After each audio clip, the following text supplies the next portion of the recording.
Hi, I'm Dale from Glenarley Pipes, doing this video on pitching your reed to your chanter.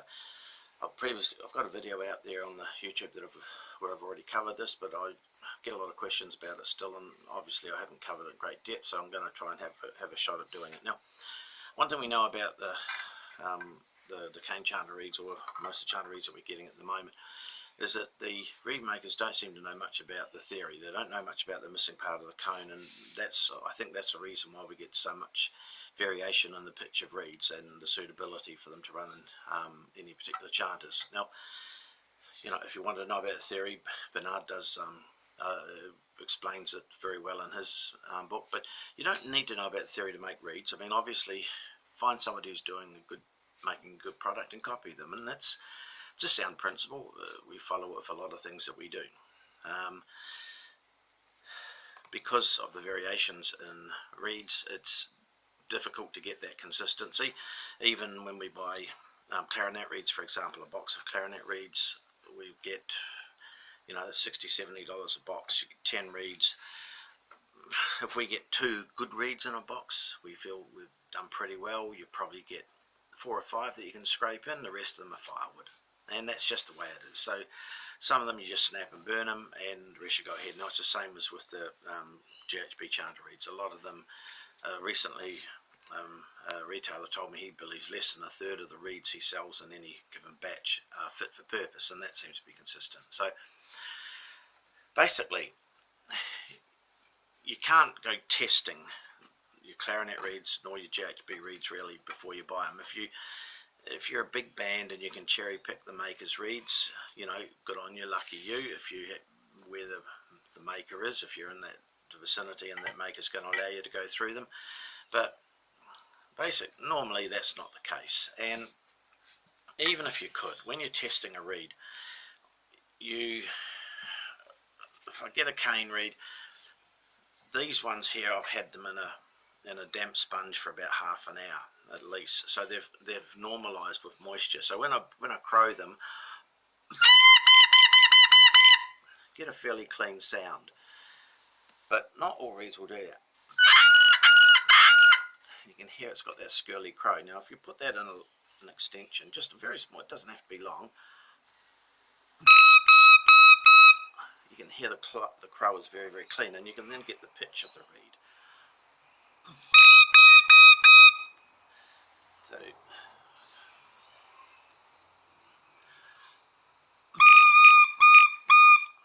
lower pitch reed. Those 2 other reeds are about the same pitch.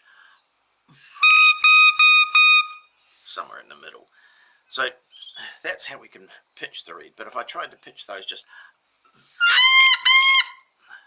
it's very hard to get a clean pitch because they're skirly. Now remember, they've been normalized. If they were dry, they could be infinitely worse. Now with synthetic reed, it's not a problem. I can just crow it straight off.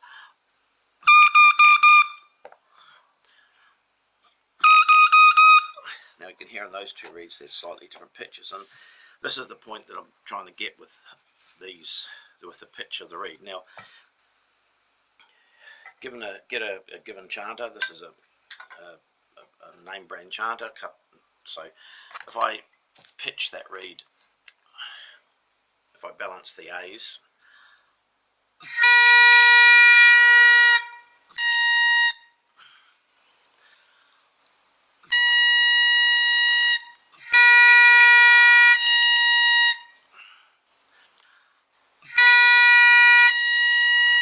pretty close. Now, when we're pitching a reed to the chanter, we know that every chanter's got a fundamental pitch. These ones here, they've got a fairly tight bore. That's fairly standard for like a typical band pitch chanter. If I get an earlier chanter, this is a Nile chanter, and you can see I just about lose my finger all the way to my wrist. That's because it's a wide bore chanter. The reason they've done that, the pitch is different, is lower, so to stop the finger span between the A and the D being too long, they widen the bore so they can condense the finger spacing, and you'll notice in a Nile they use smaller finger holes on the bottom anyway, whereas a lot of chanters don't. Typically, you can see the size of the low A on this B flat chanter, it's very large, but we'll also notice and it's very tight bore, so that's why they've gone for the very large hole. So this is why there's no standard amongst the chanters. Every manufacturer decides how they're going to try and achieve the outcome they want. So that one we balance the A's. If we then check the F, we find the F sharp, we find the E's about right, and the E should be right. If the reed is basically the correct pitch for the chanter, your E is an integer of your A. So once you've got your A's balanced, your E should be right. And then on these I deliberately make the F a little bit sharper to allow a little bit of tape. That way that I just know that the reed will never be too flat. Now that particular one,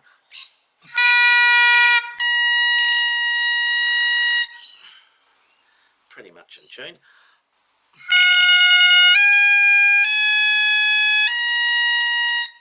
Now that reed is a bit of a low pitch reed. Same reeds, same manufacturer, that's me, one of my reeds, and it's just slightly higher pitch. Now same again.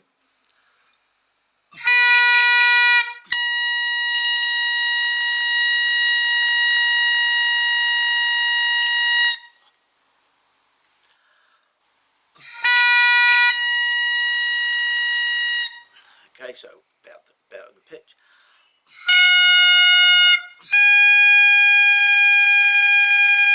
And we can see the F's gone, it's well within taping range, but it's still a little bit sharp. But that's okay, that'll work. Now if I go to a cane reed, for example, and I pick on a cane reed pitch,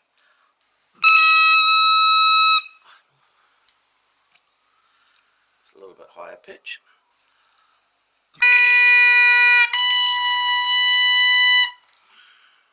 You can see automatically the low A's quite a bit higher.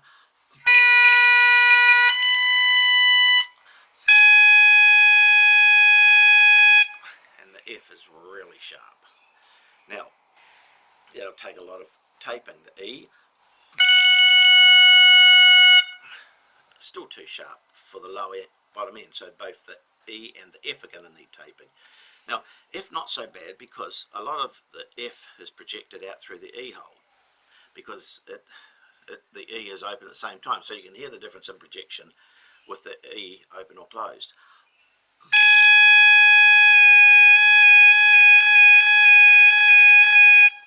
It is noticeable, but the F will stand taping. The E, we try not to tape it because it's a hole that's open on its own, and if you start taping that, you start losing projection. But sometimes you might have to a little bit, but that's with a cane reed. Now if I try that with a really pitchy cane reed, you can see that the top is really flat on that one. This is a very narrow profile reed.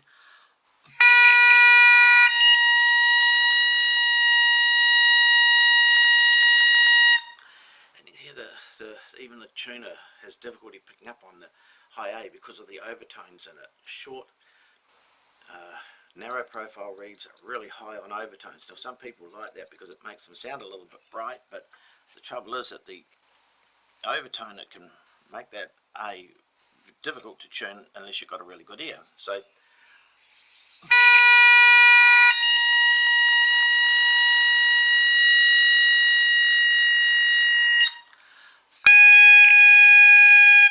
you can hear the F is way off, it's way sharp. E's sharp, but not, it's well within taping range, but that's just the difference in the pitch of the reed. Now that's with two different cane reeds. Now if I pick on a different cane reed, now this was sold as a B flat reed, this cane reed was sold, and this is a standard band pitch chanter.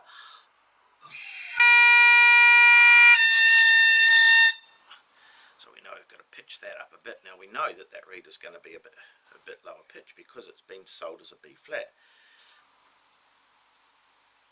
which means that when it was made, it came out of the machine a little bit flatter than lower pitch than the other, so they just labelled it a B flat.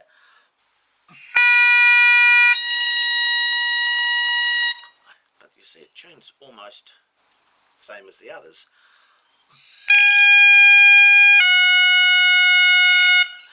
B flat reed will work perfectly fine in a band pitch chanter.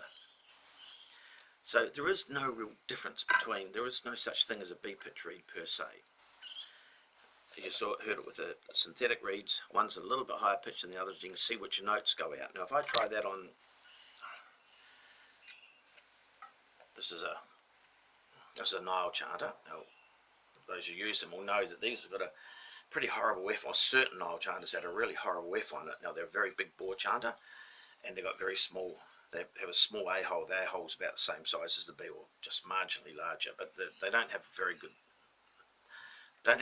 F on them. So when you hear, when you're trying to tune the reed,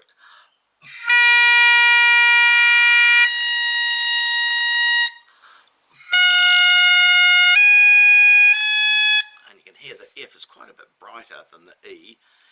It sounds to jump up, and some people talk about the big bright F on these Niles. I don't like it. I contacted Henderson, and he basically flipped me the bird, I guess you'd say. But I asked him what he did on his chanters, because he made some or designed some for them at some stage, what I was told, but didn't get much joy from him. So here's a slightly sharper reed.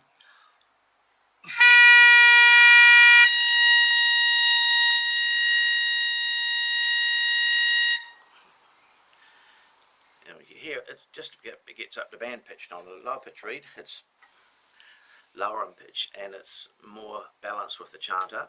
The higher pitch reed,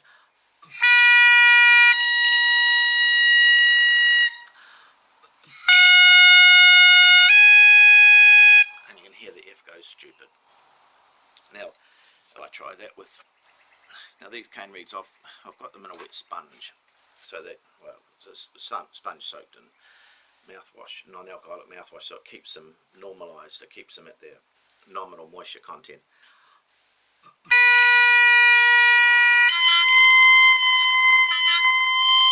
And you can hear that reed just goes really stupid. Now it's a ridge cut reed, it's a bright ridge cut reed, and that's alright in a band chanter, but on that lower pitched Nile, it just isn't going to work.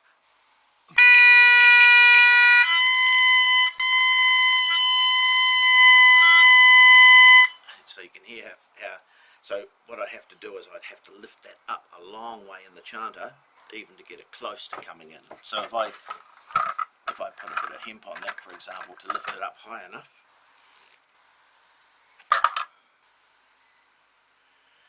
why people put dry hemp on reeds, I don't know. I'd love to send them out of business. It's a horrible thing. They moves around and it doesn't bite in.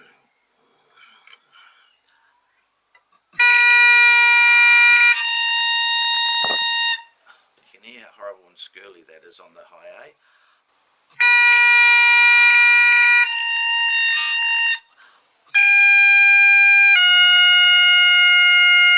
And you can hear that the E drops on that, which is not good. So that squirrely high A, that particular reed, that squirrely high A is just a product of the reed. Now there will be some chanters that reed probably works fine in, but these are not one of them. Now if I go to this is an old Sinclair chanter.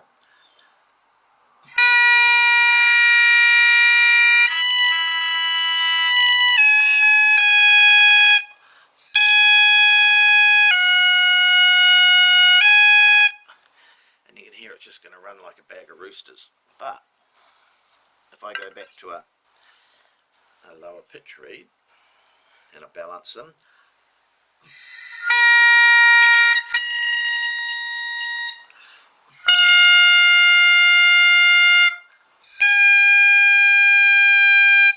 just the F that's out, so it really needs to even be a slightly lower pitch reed than that.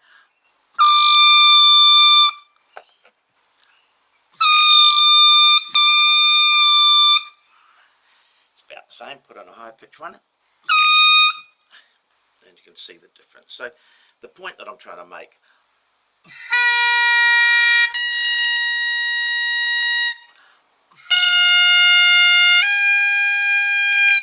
you can see how the height, that's very old chanter, big bore, it's an old Sinclair, and you can see that that particular pitch reed pretty much balances in that chanter. So this is why when we talk about pitching the reed, go A, balance your A's, A. Have a look at your F next, because your F is your pitching note. Your F is basically the pitching note for your reed. Get your F in, or get it somewhere near close. A little bit sharp is good because you can trim it back with a bit of tape. Your E should be in with your high E, with your back E. If that's the case, then it should be pretty much balanced. Now, this is a typical B flat chanter. If I put a reed in, now this is the same reed that you heard working fine in the standard band chanter.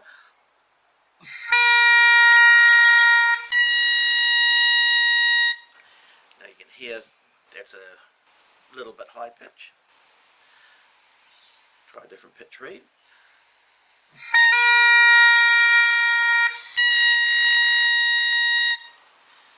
So I lift the reed up to try and balance the A's.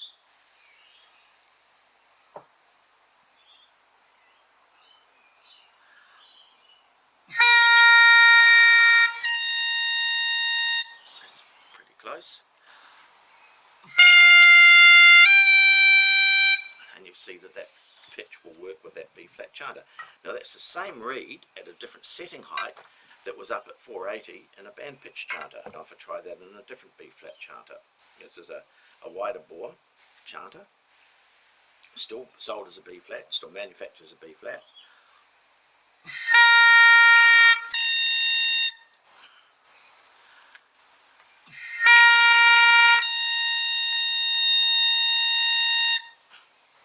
So you can hear that's about in.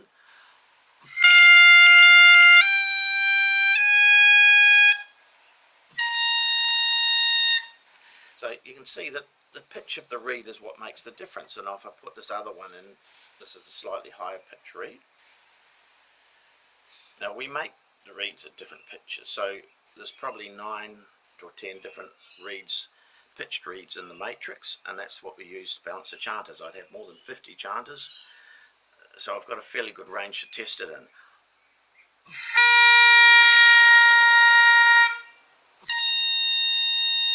You can hear that higher pitch reed just wasn't going to do it, whereas the lower pitch reed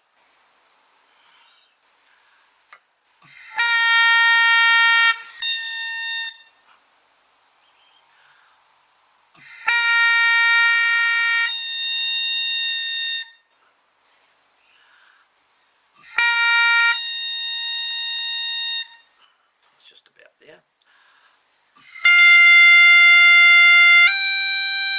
So the lower pitch reed works in that chanter, and that's a B flat. Now if I take that same B flat, what would be sold as a B flat reed, and I put that in a band pitch chanter,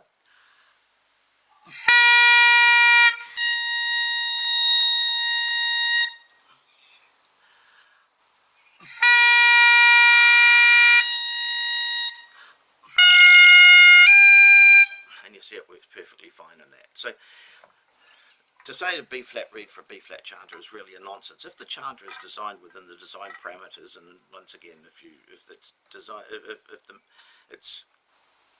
designed in the principle, the missing part of the cone, you're going to find that it's the pitch of the reed that matters. Now, as you saw with different chanters, different pitch reed is different on for different chanters. Some chanters are designed, and that's because when they made the chanter, the pitch of the reed that they used when they designed the chanter and put the holes in it, or designed the bore in it, determined the physical design of the chanter.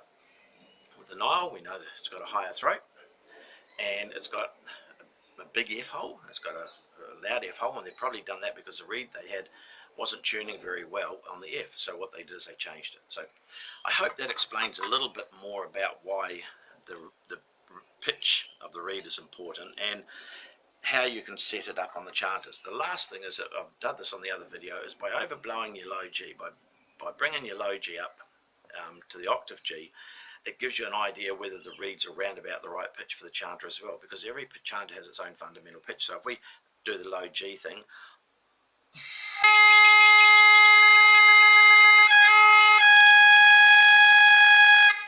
we can see it's the high G is a few hertz under, so that means that the reed is very, very close to the perfect pitch for that chanter. If if I want to use another reed that's slightly higher pitch.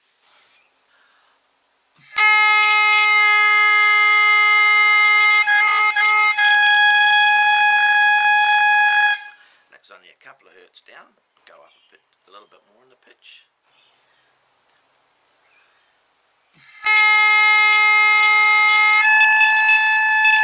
And that's gone over. So we know somewhere between that and that is the correct fundamental pitch for that chanter.